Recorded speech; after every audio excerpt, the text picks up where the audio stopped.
Video ini dibuat sebagai bentuk edukasi untuk semua umur. Sebelum video ini dimulai, saya mau disclaimer terlebih dahulu, bahwa pembahasan kali ini tidak bermaksud untuk membahas hal-hal yang dilarang oleh YouTube. Ini merupakan sebuah informasi, dan semoga ini bisa menjadi edukasi untuk kita semua. Amin ya Rabbal Alamin.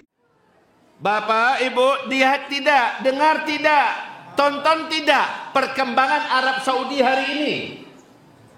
Kalau tidak, saya sampaikan sekarang. Buka YouTube. Arab Saudi hari ini telah banyak mengharamkan, melarang apa-apa yang dulu adalah simbol agama Islam di sana. Sekarang Maulid Nabi sudah mulai diharamkan dan dilarang di Arab Saudi. Sementara Halloween dibenarkan. Tahu Halloween? Acara setan-setan, Pak. Acara hantu-hantu, pesta-pesta setan. Itu sudah dibenarkan di sana. Alhamdulillah. Pucuk dicintu, ulam pun tibu. Saya dari tadi berpikir, manalah tisu. Ternyata kawan kita ini dah kasyaf dia. Terbuka mata batinnya, kayaknya butuh beliau ni. Masya Allah. Barakallahu fikum. Jadi kita lanjut. Bu. Sekarang konser-konser musik digelar secara besar-besaran di seluruh negeri Arab. Dan yang paling terakhir membolehkan dan bahkan merestui, bahkan mensponsori musik-musik raksasa adalah Arab Saudi sendiri.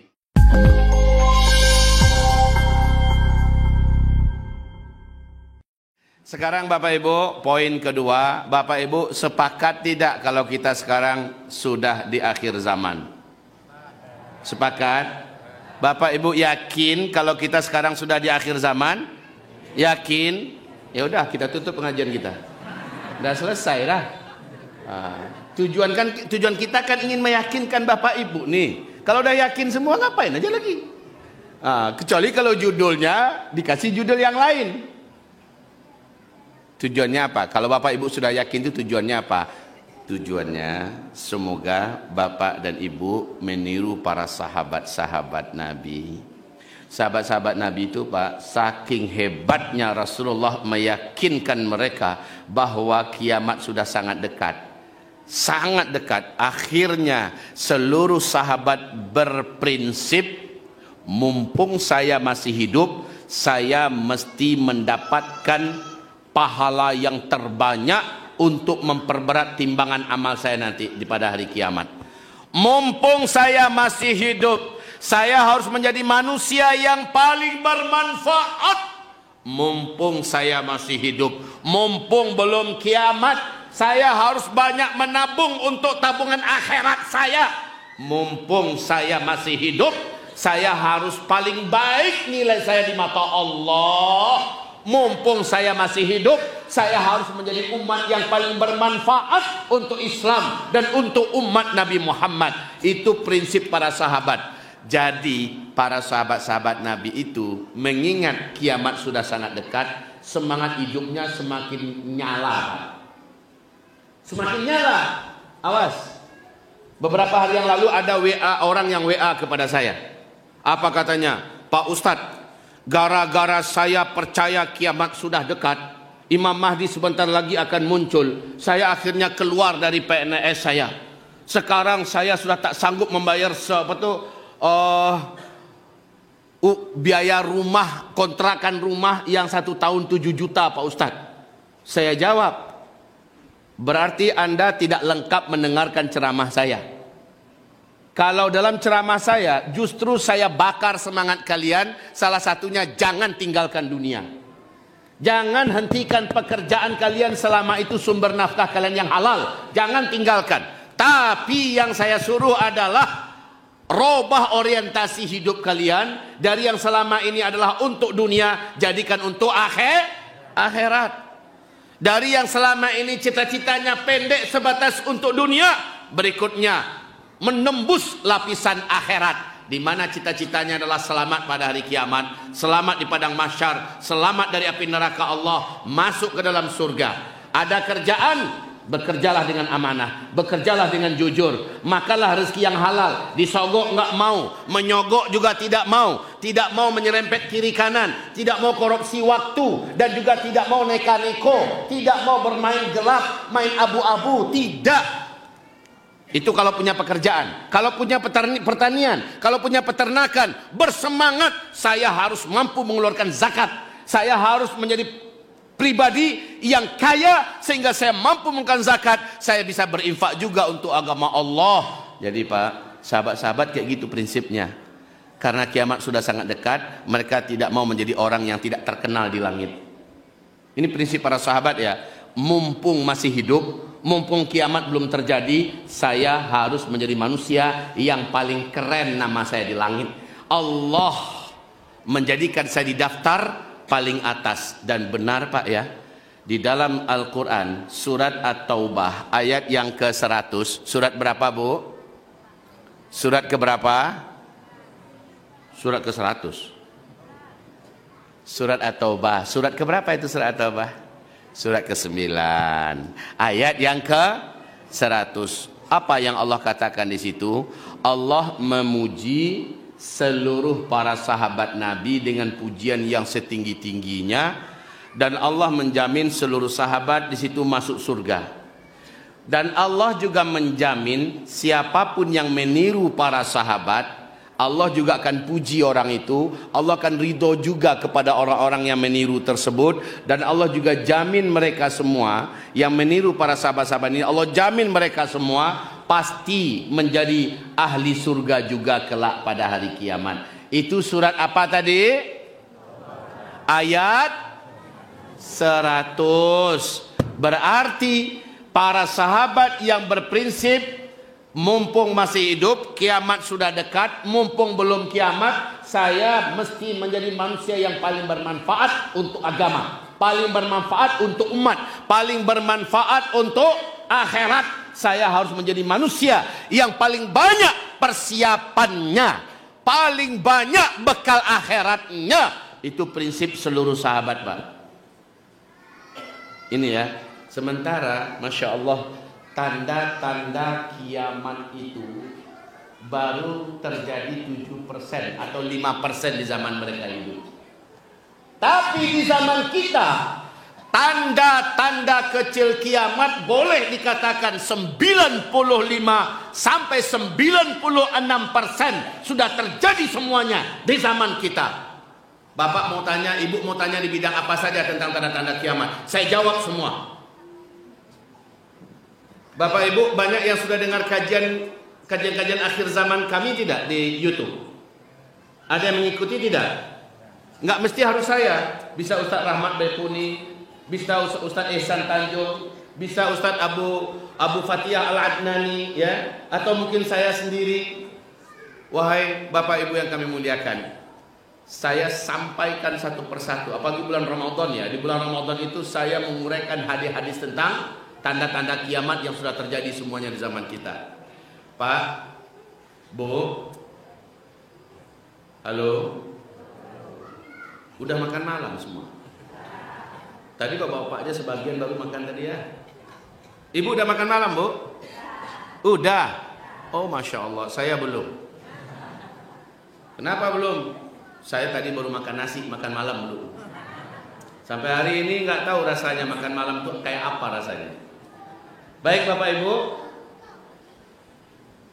tidak ada satupun manusia, tokoh, dai, ustadz yang berani membantah dalil-dalil yang kami uraikan terkait dengan kita ini benar-benar sudah di ujung zaman, kiamat sudah benar-benar dekat. Contohnya begini saja.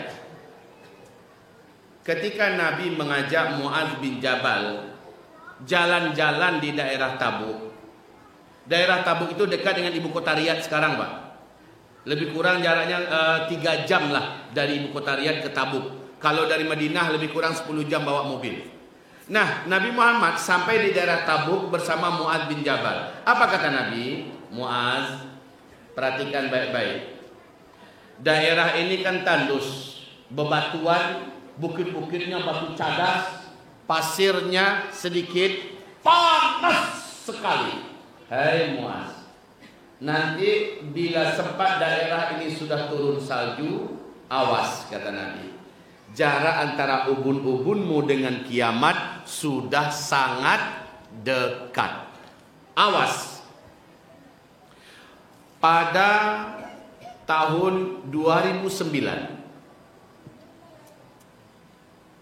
mulai masuk musim dingin, September, Oktober, November, Desember. Pertama kali salju turun di daerah Tabuk, Pak. Gempar. Seluruh media televisi dunia memberitakan.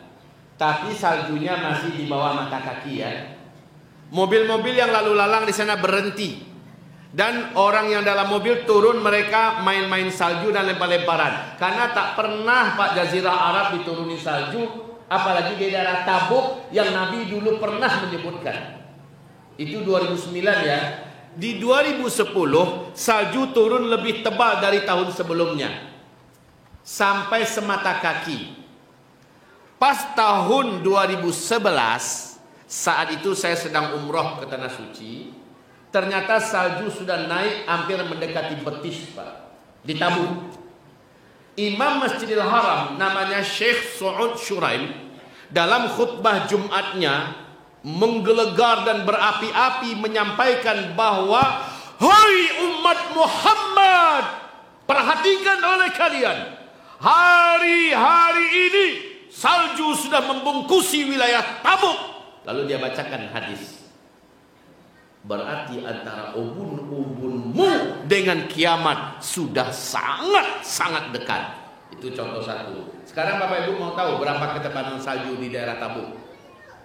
Sudah sepinggang orang dewasa.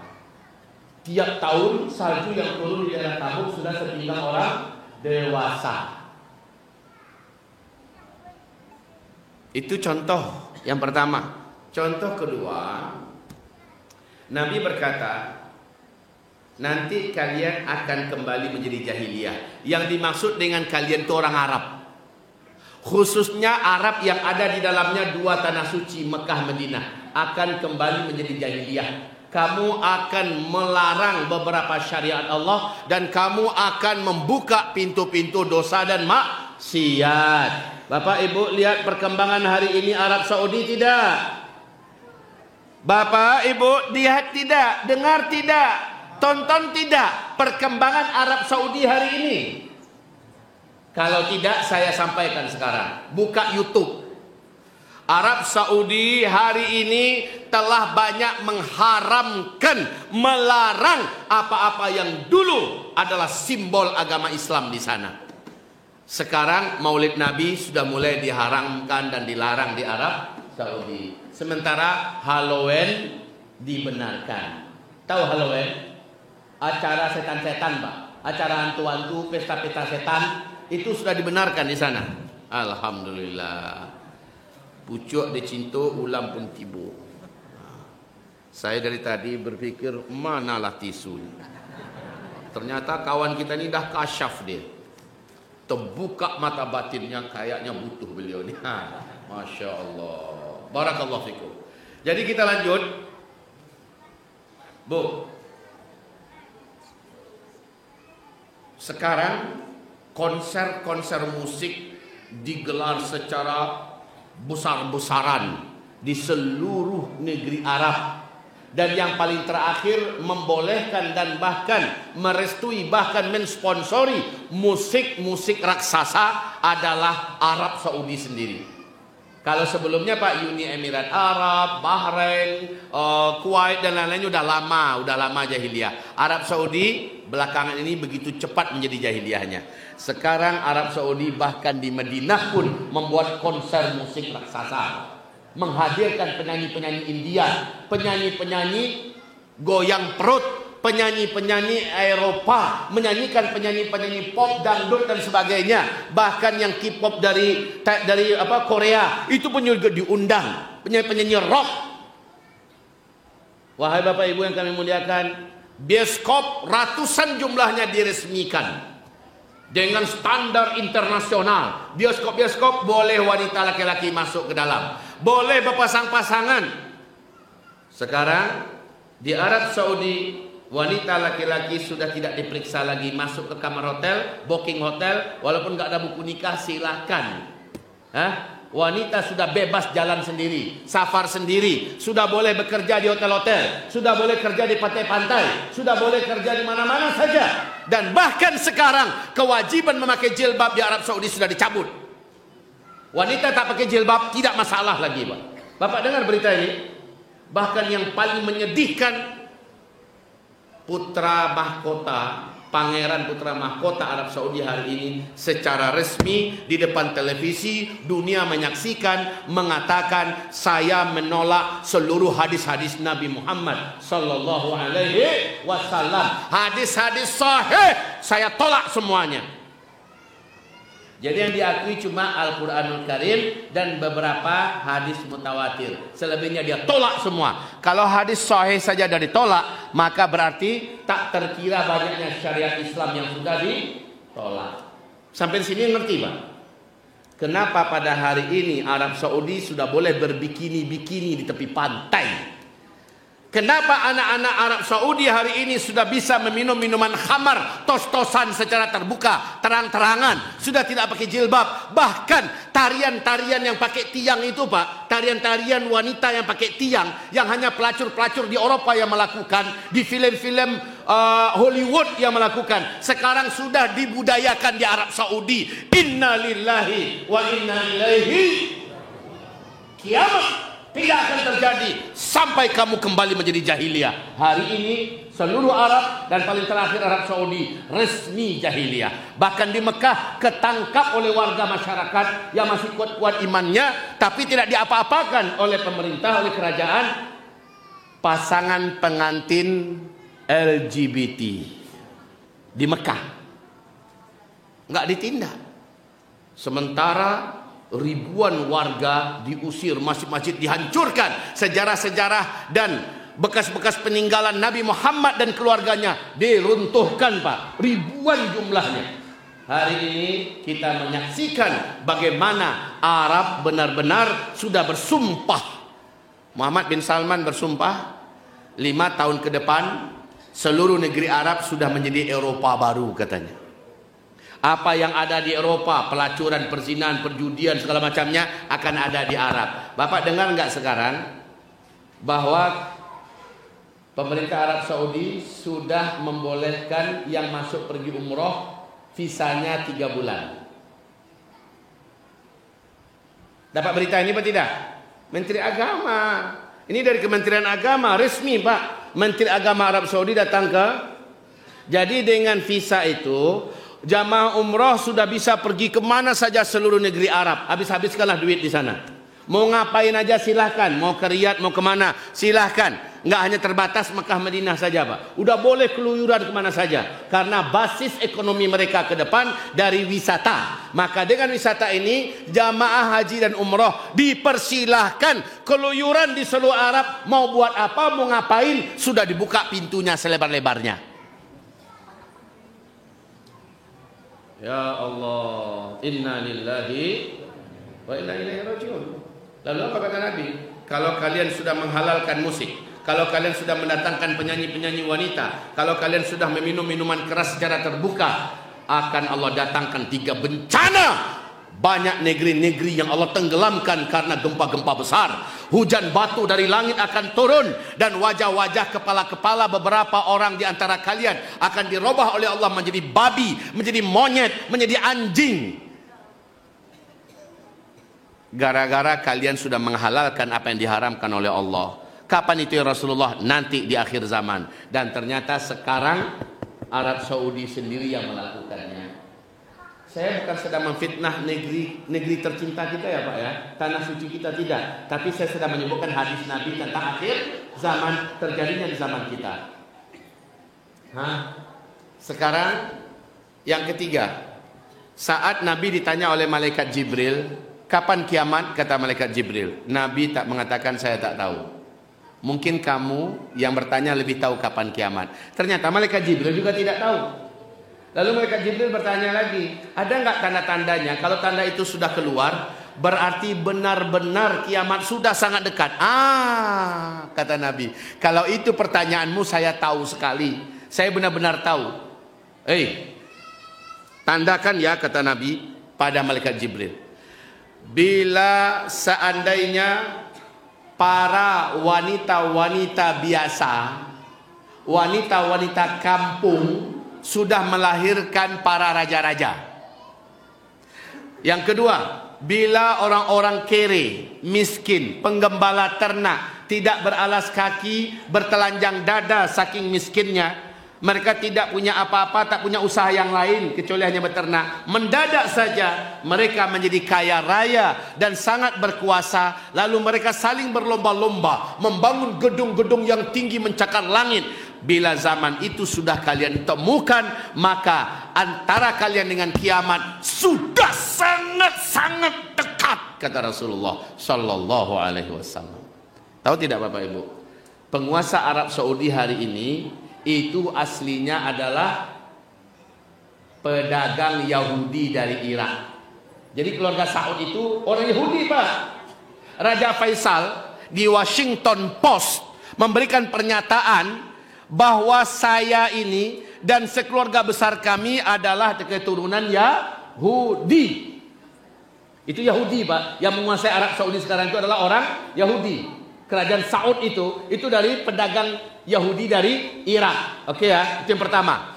Kemudian ternyata mereka menikahi wanita-wanita kampung di Hijaz.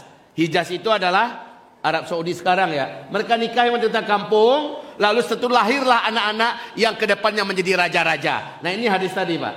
Apabila wanita-wanita biasa, wanita-wanita kampung sudah melahirkan para raja-raja.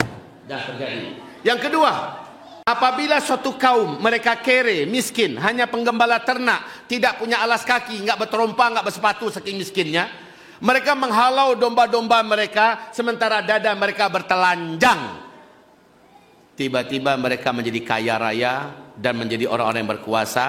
Lalu mereka saling berlomba-lomba dan berbangga-bangga membangun gedung-gedung yang tinggi-tinggi. Jika itu sudah terjadi, maka jarak masa antara kamu dengan kiamat sudah sangat-sangat dekat sekali.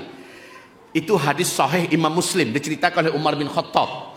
Sementara di hadis Imam Ahmad, Abdullah ibnu Abbas bertanya kepada Rasulullah, siapa yang kau maksud itu ya Rasul? Jawaban Nabi, humul Arab, mereka adalah orang Arab. Itulah dia sekarang.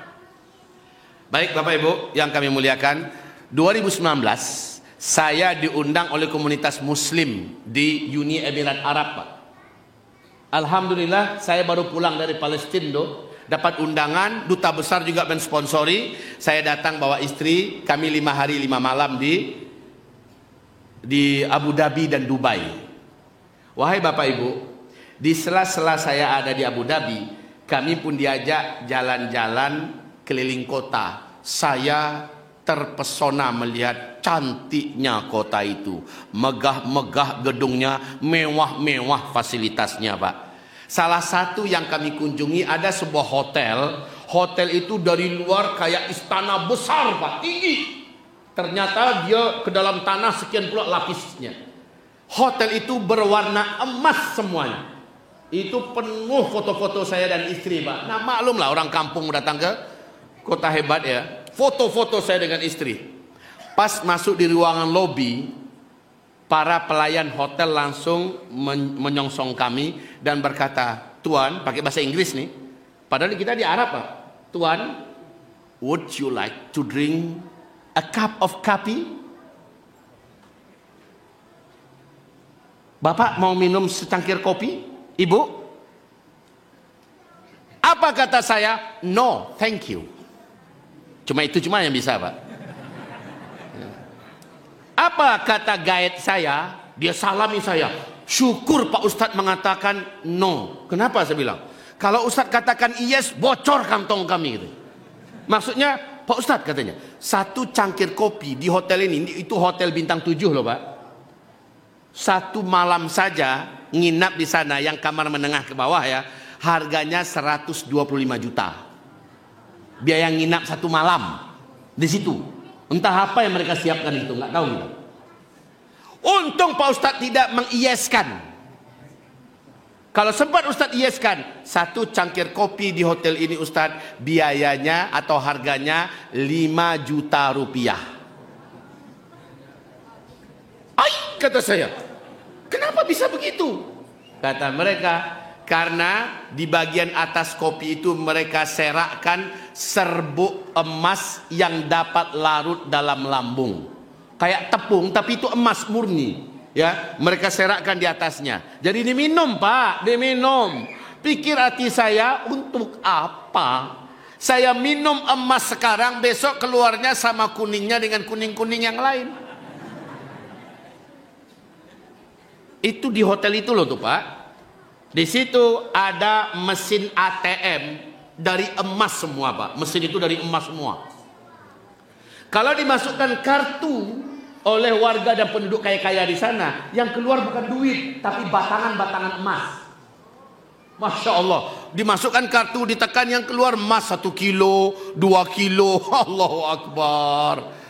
Satu-satunya mesin ATM emas ada di dunia cuma di sana, Pak. Ya Allah, saya pun keluar keliling-keliling Abu Dhabi. Setelah puas Abu Dhabi, kami pun diajak jalan-jalan ke Dubai. Nah, di Dubai lagi, Pak, melotot. Mulut menganga, mata melotot, suami istri tak lepas daripada selfie-selfie. Saya diajak keliling-keliling di mall terbesar seluruh dunia. Keliling mall itu aja nggak 3 hari nggak putus, Pak, keliling mall itu besarnya.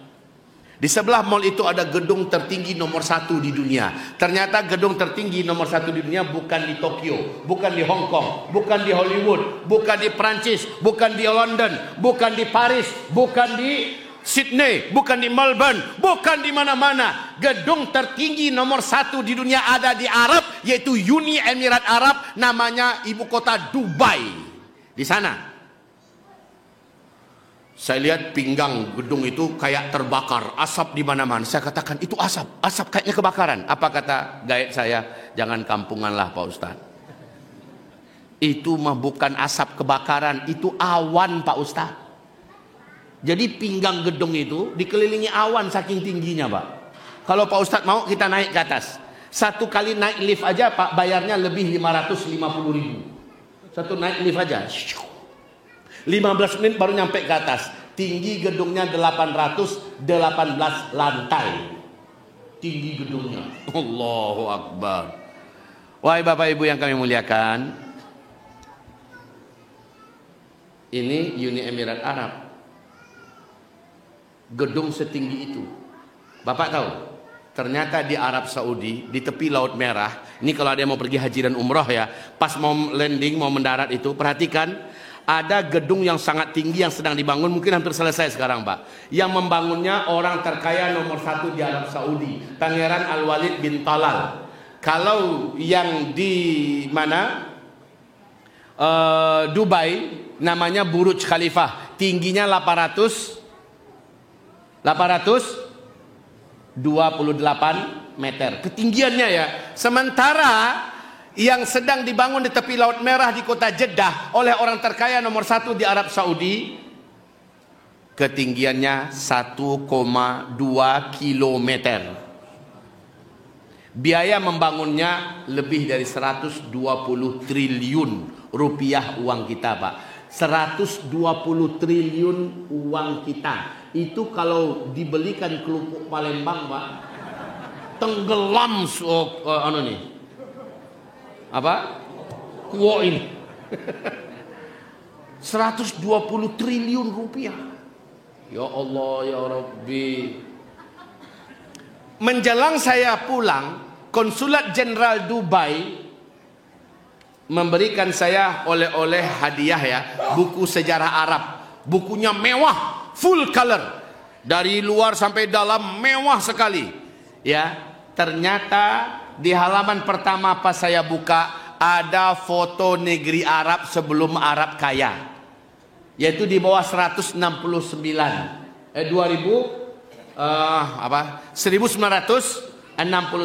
di bawah itu didapatkan foto ini, Pak. Tahu enggak yang saya lihat di foto itu? Seorang penggembala ternak sedang menghalau ternaknya dengan ranting atau dengan tongkat ya. Sementara saya perhatikan baik-baik, kakinya tidak memakai terompa. Dan dadanya terbuka, tidak pakai kaos dalam, tidak pakai baju, hanya rompi saja. Hanya rompi saja, sehingga dadanya telanjang. Tak pakai terompa, dadanya terbuka, kemudian menghalau ternak. Gurun sahranan luas sejauh mata memandang dalam pemandangan itu. Wahai Bapak Ibu, mirip nggak dengan hadis Nabi tadi? Miskin, kere, penggembala ternak, tidak beralas kaki, bertelanjang dada, mendadak mereka menjadi kaya raya dan sangat berkuasa. Lalu mereka saling berlomba-lomba dan berbangga-bangga membangun gedung-gedung yang tinggi-tinggi, pencakar langit. Ya Allah, ya Rabb, ketemu hadis itu, Pak. Mereka adalah Arab, kata Rasulullah. Ini dia sekarang. Kalau zaman itu sudah kalian temukan, jarak masa antara kalian dengan kiamat sudah sangat-sangat dekat. Jadi jangan heran Pak ya, Bu, kalau makin hari makin kesini waktu, makin hari makin bertambah waktu, bukan makin tenang dunia ini, makin dekat kiamat Pak, dunia ini makin kacau. Makin kacau. Dalam hal apa saja, dalam hal politik, dalam hal ekonomi, dalam hal pendidikan, dalam hal kesehatan, dalam hal apa saja, dunia makin ke depan bukan makin tenang, tapi makin kacau. Di saat itulah orang beriman diperintahkan Nabi, bersabarlah kamu memegang erat-erat agama ini, karena yang tak mampu bertahan pasti akan berguguran. Ibaratnya kita di batang pohon yang besar, angin yang datang begitu kencang, yang pelukannya tidak begitu erat dan kuat kepada pohon tersebut, pasti akan berjatuhan.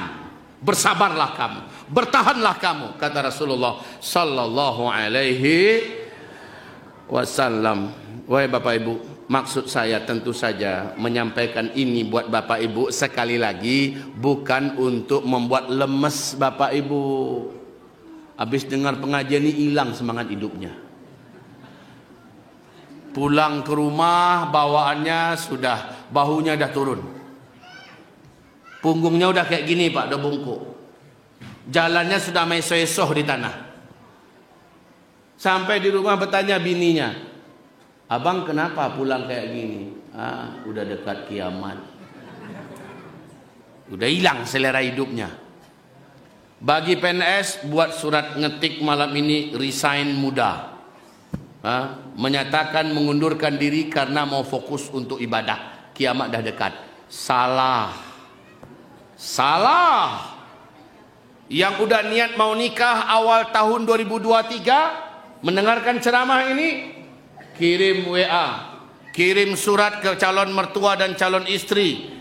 Pernikahan kita pending untuk waktu yang tidak ditentukan. Kalau memang jodoh kita di dunia enggak kesampaian, semoga kita menjadi pengantin dalam surga saja. Kiamat sudah dekat. Pak kepala dusun ya, kabarnya bulan depan mau berangkat ya. Masya Allah. Amin, amin. Lancar ya, semangat. Malah dengarkan ceramah ini makin semangat. Yes, langkahku udah benar, udah dekat kiamat, saya harus cepat menyempurnakan agama saya. Kan begitu prinsipnya Pak. Ya, bismillah ya, mantap. Jangan sampai ngambil kesimpulan salah, udah dekat kiamat ya. Udah kalau gitu tak batalin aja. Na'udzubillah. Jangan. Bapak-bapak yang punya anaknya tingkat SMP udah mau tamat, sama-sama dengarkan ceramah, pulang-pulang anaknya dicolek. Nah, dengar ceramah tadi itu. Dengar Pak. Gimana? Yakin kamu? Yakin Pak. Kiamat udah dekat kan? Iya Pak. Gimana? Masih mau kuliah? Enggak Pak. Bagus. Kita fokus ibadah nak ya. Itu salah. Saya tidak mau kesimpulan Bapak arahnya ke sana. Ya, itu tidak benar. Sekali lagi tidak benar. Yang berminat bangun pesantren, buat masjid, udah mau tahu mau kiamat, malah hilang semangatnya. Ngapain juga udah mau kiamat ini? Wahai Bapak Ibu, kalau mau tiru tuh yang benar dari Rasulullah. Apa kata Rasul? Saudara-saudara, kalaulah besok kiamat terjadi, besok kiamat terjadi, sementara di telapak tangan kalian masih ada satu butir biji kurma yang dapat kalian tanam hari ini, tetaplah tanam hari ini juga. Padahal besok udah mau kiamat kan. Tapi Nabi masih suruh tanam hari ini. Itu maksudnya apa Pak? Nabi kan tahu kalau itu kurma, biji kurma ditanam hari ini, berapa tahun kemudian baru mulai berbuah? 4 atau 5 tahun kemudian baru mulai belajar berbuah. Ya kan gitu kan? Padahal besok udah mau kiamat, tapi Nabi tetap suruh tanam hari ini. Besok udah mau kiamat. Maksudnya apa? Maksud Nabi di sini adalah walaupun kamu tahu dan sudah pasti besok mau kiamat, apapun hal positif yang hari ini masih bisa kamu kerjakan, walaupun hasilnya nanti 5, 10, 20 tahun yang akan datang, hari ini masih bisa kamu kerjakan. Kerjakan hari ini. Gitu Pak. Itu perintah yang mulia Sayyidina Muhammad sallallahu alaihi wasallam. Pak, saya ingin anak-anak saya semuanya jadi tokoh-tokoh dan ulama-ulama berkualitas internasional. Amin. Tahu enggak Bapak Ibu? Saya yang menguraikan kajian akhir zaman. Saya yang mengatakan betapa dekatnya waktu. Tapi tahu tidak Bapak Ibu? Sampai hari ini saya terus memproduksi anak. Benar. Kalau anak orang lain saya tampung, saya jadikan di pondok-pondok pesantren saya yang punya, kami didik untuk menjadi tokoh-tokoh dan ulama-ulama pewaris Nabi masa depan.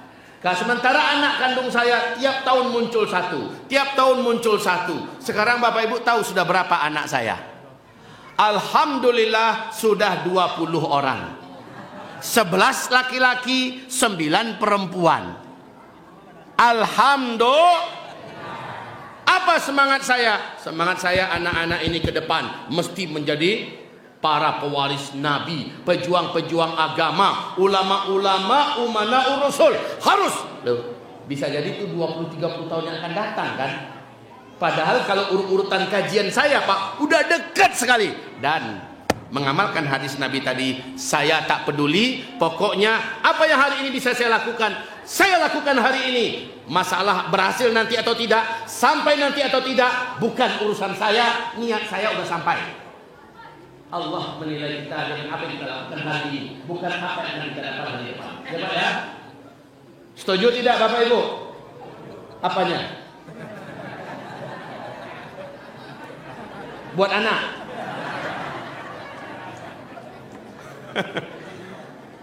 Apa yang setuju Bu? Sedekat apapun kiamat akan terjadi, kita tetap semangat mengerjakan hari ini. Apa-apa yang manfaatnya mungkin 20-30 tahun yang akan datang. Gitu loh maksudnya. Paham? Paham sampai di sini? Ngerti semua? Alhamdulillah. Dah selesai dah 1 jam lebih. Cukup pengajian kita sampai di sini. Cuma saya hanya menyarankan karena waktu kita udah sempit, kiamat memang sudah pasti benar-benar dekat, maka jangan heran kalau ke depan itu dunia makin kacau. Itu jangan heran Pak. Yang diminta Nabi adalah kamu bersabar di atas agama, tetap istiqomah, jangan sampai pelin-pelan. Kamu bersabar, jalankan sholat 5 waktu, jangan tunda-tunda lagi Pak, berjamaah ke masjid. Nggak ada lagi waktu kita untuk memupuk amal soleh banyak-banyak. Yang ada rezeki sekarang berangkat umroh, cepat berangkat haji. Yang ada rezeki sekarang keluarkan zakatnya, berinfak dan bersedekah untuk agama Allah sebanyak-banyaknya. Bawa harta-harta kita karena memang tak lama lagi. Tetapi sisakan lainnya untuk pertahanan kita di dunia. Dan saran saya, kalau Bapak mau mengamalkan bagus, karena ini saran ini sesuai dengan hadis-hadis Nabi. Di akhir zaman dalam kondisi sekarang, siapa yang punya dana tunai, cepat belikan emas. Cepat belikan emas. Belilah emas sekemampuan kita. Ada duit sedikit, tak usahlah ditabungkan lagi ke dalam rekening kita. Kalau perlu yang di rekening, tarik secara perlahan-lahan, belikan emas, belikan emas, belikan emas. Itu perintah Nabi di akhir zaman. Ada rezeki sedikit Bu, beli emas 1 kilo, 2 kilo, simpan.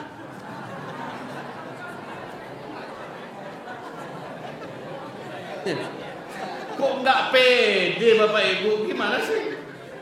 Udahlah saya turunkan. Ada rezeki Bapak Ibu, belilah emas 1 gram, 2 gram. Itu baru tak punya deden. Kalau sekilo jual kalian balik ya. Itu Bapak Ibu, itu nasihat saya. Dan nasihat ini sesuai dengan nasihat Nabi Muhammad sallallahu alaihi wasallam. Amal soleh jangan ditunda-tunda, amal salah stop dari sekarang. Sudahlah, amal-amal salah kita udah terlanjur banyak dibuat, taubat nasuhalah. Jangan tunda-tunda taubat, Pak. Kekacauan dan peperangan, kelaparan dan kematian, bencana demi bencana menjelang kiamat banyak akan terjadi dan angka kematian tidak dapat dibendung dari muka bumi ini. Bersiap-siaplah seluruhnya, hamba Allah. Bersiap-siaplah seluruhnya. Sebaik-baik persiapan adalah memperbanyak amal soleh, stop amal salah. Ya, barakallahu fina wa fikum jami'a. Mari kita tutup dengan baca doa bersama. Al-Fatihah. أعوذ بالله من الشيطان الرجيم بسم الله الرحمن الرحيم الحمد لله رب العالمين الرحمن الرحيم مالك يوم الدين إياك نعبد وإياك نستعين اهدنا الصراط المستقيم صراط الذين أنعمت عليهم غير المغضوب عليهم ولا Dhalin. Amin. Angkat tangannya dan aminkan. Allahumma ighfir lil muslimina wal muslimat wal mu'minina wal mu'minat al ahya'i minhum wal amwat birahmatika ya sami'un qaribun mujibud da'awat. ربنا ظلمنا أنفسنا وإن لم تغفر لنا وترحمنا لنكونن من الخاسرين ربنا لا تؤاخذنا إن نسينا أو أخطأنا ربنا ولا تحمل علينا إصرا كما حملته على الذين من قبلنا ربنا ولا تحملنا ما لا طاقة لنا به واعف عنا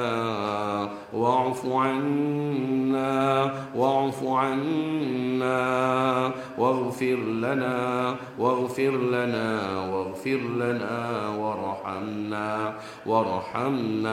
وارحمنا أنت مولانا فانصرنا على القوم الكافرين.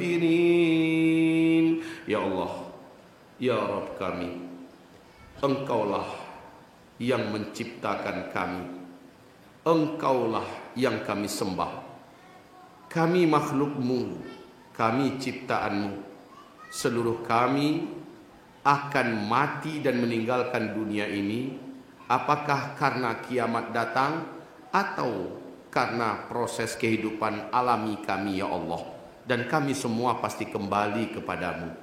Ya Allah, melihat kondisi dan keadaan dunia pada hari ini, kami semakin yakin bahwa dunia ini semakin tua. Umur dunia ini semakin dekat untuk menemui ajalnya. Kiamat besar, kehancuran alam semesta, ya Allah, mutlak pasti akan terjadi dalam waktu yang sangat dekat. Ya Rabbana, pertemuan kami denganmu tak dapat dielakkan, ya Allah. Dan kami tidak akan diberi tangguh waktu untuk mempersiapkan diri, ya Rabb, kecuali sebatas apa yang Engkau telah tentukan dan Engkau batasi buat kami.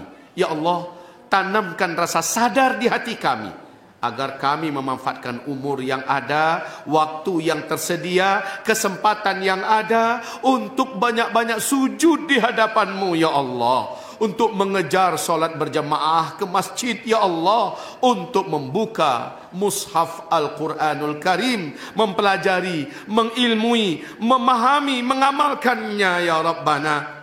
Ya Allah, jadikan kami semuanya sadar bahwa kami wajib membawa bekal yang sebanyak-banyaknya, ya Allah, ke kampung akhirat kami.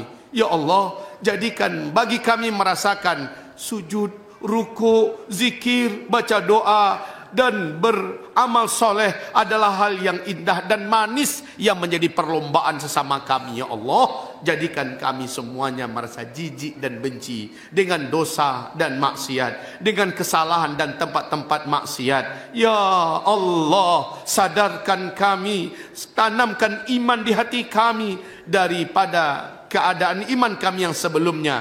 Kuatkan iman di hati kami lebih kuat dari sebelumnya. Ya Allah, Ya Rahman, Ya Rahim, turunkan hidayahmu untuk kami, Ya Allah. Jadikanlah kami hamba-hambamu yang mendapatkan rezeki husnul khatimah di akhir hayat kami, Ya Allah. Berilah kami rezeki husnul khatimah di akhir hayat kami, Ya Allah. Berikanlah kami rezeki husnul khatimah di akhir hayat kami, Ya Allah. Lindungi kami dari su'ul khatimah. Lindungi kami dari azab kubur, ya Allah. Lindungi kami dari beratnya urusan di padang mahsyar. Lindungi kami, ya Allah, agar kami tidak termasuk menjadi ahli neraka-Mu yang terkutuk. Ya Allah, Ya Rahman, kabulkan doa kami. Kabulkan doa kami. Kabulkanlah doa kami. Beri kami rezeki yang lapang, rezeki yang luas, rezeki yang halal, rezeki yang taib lagi barokah, ya Allah. Dan jadikanlah rezeki ini membuat kami semakin bertambah dekat dengan-Mu, ya Allah, bukan bertambah jauh. Jadikanlah kami dengan rezeki tersebut, ya Allah, semakin bertambah bersyukur kepadamu, ya Allah, bukan bertambah kufur. Ya Allah, berilah rezeki kepada kami berupa anak keturunan yang soleh dan solehah. Berikanlah kami rezeki berupa keluarga yang sakinah, mawaddah, warahmah, ya Allah. Berilah kami rezeki hasanah di dunia, hasanah di akhirat, selamat dari api neraka dan masuk ke dalam surga-Mu. Allahumma amin. Rabbana atina fid dunya hasanah wa fil akhirati hasanah wa qina adzaban nar. Subhana rabbika rabbil izzati amma yasifun wa salamun alal mursalin walhamdulillahi rabbil alamin. Allahumma amin. Allahumma amin. Allahumma amin. Demikianlah pengajian kita, wahai Bapak Ibu yang mulia, di malam hari ini. Yang benar hanyalah dari Allah dan dari Rasulnya, yang salah adalah dari diri saya yang banyak lemah ini, dan juga dari syaitan yang terkutuk terlaknat. Mari sebelum Bapak Ibu kita semua berdiri, kita baca dulu surat Wal Asri, lalu penutupan kafaratul majlis, ya. Mari sama-sama dibaca, ya. A'udzu billahi minasyaitonir rajim. Bismillahirrahmanirrahim.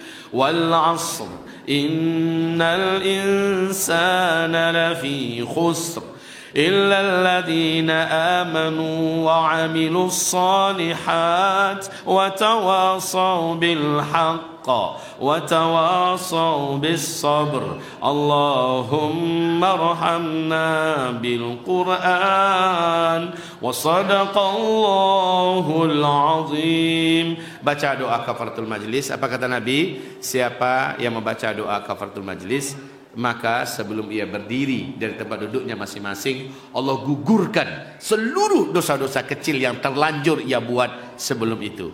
Mari sama-sama kita baca. Subhanakallahumma wa bihamdika asyhadu an la ilaha illa anta astaghfiruka wa atubu ilaik. Walhamdulillahi rabbil alamin. Wabillahi taufik wal hidayah. Mohon maaf lahir batin. Semoga jumpa lagi kita. Bila tidak di dunia, semoga jumpa di dalam surga. Amin. Barakallahu fina fikum. Assalamualaikum warahmatullahi wabarakatuh.